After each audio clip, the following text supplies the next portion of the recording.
శ్రీ మహాగణాధిపతే నమః. శ్రీ గురుభ్యో నమః. కార్తీక మాసం 30వ రోజు. ఈ రోజుతో కార్తీక మాసం పూర్తవుతుంది.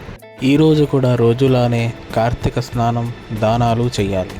ఈరోజు యుగధర్మాల గురించి తెలుసుకుంటే మంచిది. మనకి 4 యుగాలు. అవి కృతయుగం, త్రేతాయుగం, ద్వాపరయుగం, కలియుగం. కృతయుగంలో ధర్మం 4 పాదాలుంటుంది. త్రేతాయుగంలో 3 పాదాలు ధర్మం, 1 పాదం అధర్మం. ద్వాపరయుగంలో 2 పాదాలు ధర్మం, 2 పాదాలు అధర్మం. కలియుగంలో 1 పాదం ధర్మం, 3 పాదాలు అధర్మం.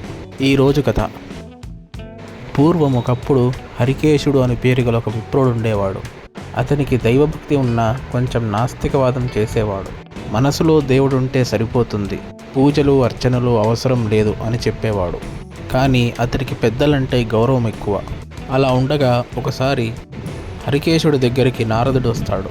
నారదుడు రాగానే వినయంతో నమస్కరిస్తాడు హరికేశుడు. ఇప్పుడు నారదుడు ఇలా అంటాడు, నీకు కొంచెం నాస్తికవాదం ఎక్కువైంది. శివార్చన చాలా గొప్పది. రానున్నది కార్తీక మాసం. కార్తీక మాసంలో 1 రోజులు శివుణ్ణి పూజించు, శివార్చన చెయ్యి. ప్రతిరోజు శివాలయంలో 108 దీపాలు వెలిగించు. ఆఖరి రోజు 1008 దీపాలు వెలిగించు. ప్రతిరోజు శివుణ్ణి బిల్వపత్రాలతో అర్చించు. తర్వాత ఆ పత్రాలతో యజ్ఞం చెయ్యి. దానివల్ల నీకు శివానుగ్రహం కలుగుతుంది అని చెప్తాడు.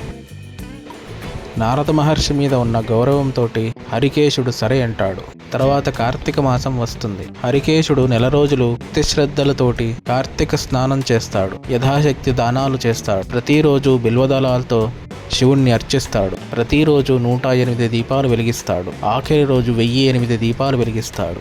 తరువాత 1 రోజులు పూజించిన బిల్వపత్రాలతోటి యజ్ఞం చేస్తాడు. దానికి శివుడు మెచ్చుకుంటాడు. శివుడు ఆయన్ని మెచ్చుకొని, నువ్వు నాకు శాశ్వతంగా అనుచరుడు అవుతావు, కాశీలో కూడా నీకు ప్రత్యేక స్థానం ఉంటుంది అని చెప్తాడు.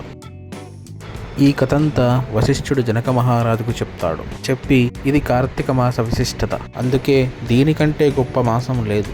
అందుకే నేను కార్తీక మాసంలో యజ్ఞం తలపెట్టాను. కనుక నువ్వు కూడా కార్తీక మాసం కార్తీక వ్రతాన్ని చేసి శివానుగ్రహం పొందు అని చెప్పి వశిష్ఠుడు వెళ్ళిపోతాడు. స్వస్తి.